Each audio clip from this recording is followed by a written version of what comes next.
자동차는 그것을 구입해 대리점에서 몰고 나오는 순간 당신이 지불한 가격의 25%를 잃는다. 내 400달러짜리 티타늄 골프채도 내가 티샷을 날리는 순간 가치가 150달러로 떨어진다. 나는 궁금하다.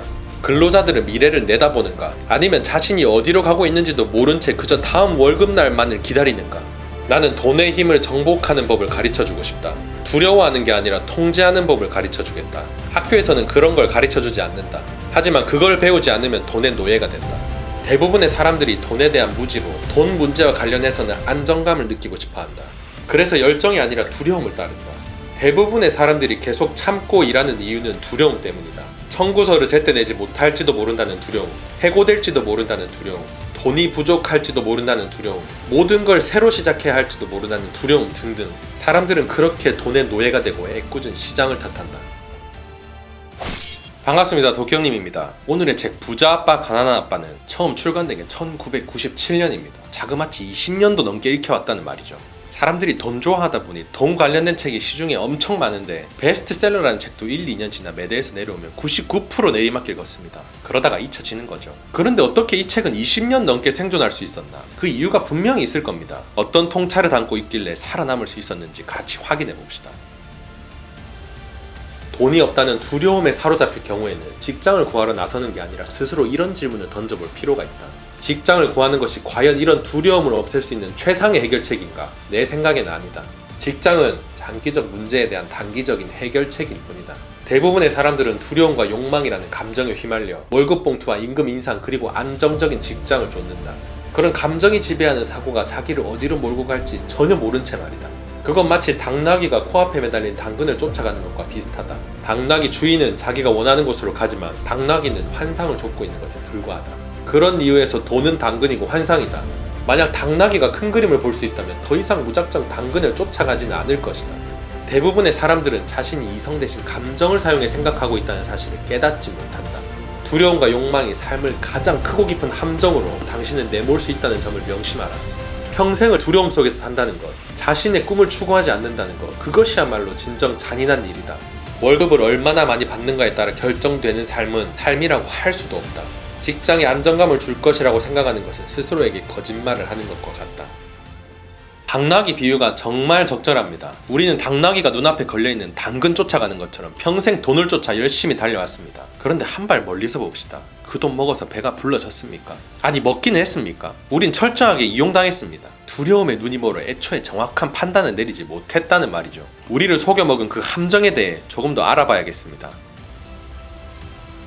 많은 사람들에게 학교는 시작이 아니라 끝을 의미한다. 물론 학교는 중요하다. 학교에서는 사회의 일원이 되는데 필요한 기술이나 전문 지식을 배울 수 있다. 어떤 사회든 교사와 의사, 엔지니어, 예술가, 요리사, 사업가, 경찰관, 소방관, 군인을 필요로 하니까 말이다. 학교에서 이들을 교육시켜야 우리 사회가 발전하고 번창할 수 있다. 하지만 학교 교육의 문제는 대개 우리가 공부한 대로 된다는 사실이다. 요리를 공부하면 요리사가 되고 법률을 공부하면 변호사가 된다. 그리고 자동차 수리를 공부하면 자동차 수리공이 된다. 공부하는 대로 되는 것의 문제는 너무나도 많은 사람들이 자기 사업을 해야 한다는 사실을 잊어버린다는 점이다. 그들은 남의 사업을 돕고 남들이 부자가 되는데 평생을 바친다. 재정적 공경에 부딪히는 것은 평생 다른 누군가를 위해 일하는 데 따르는 직접적인 결과인 경우가 많다. 돈을 위해 일한다면 우리는 그 힘을 고용주에게 부여하게 된다. 그러나 돈이 우리를 위해 일하게 된다면 우리는 스스로 그 힘을 받고 또 통제하게 된다.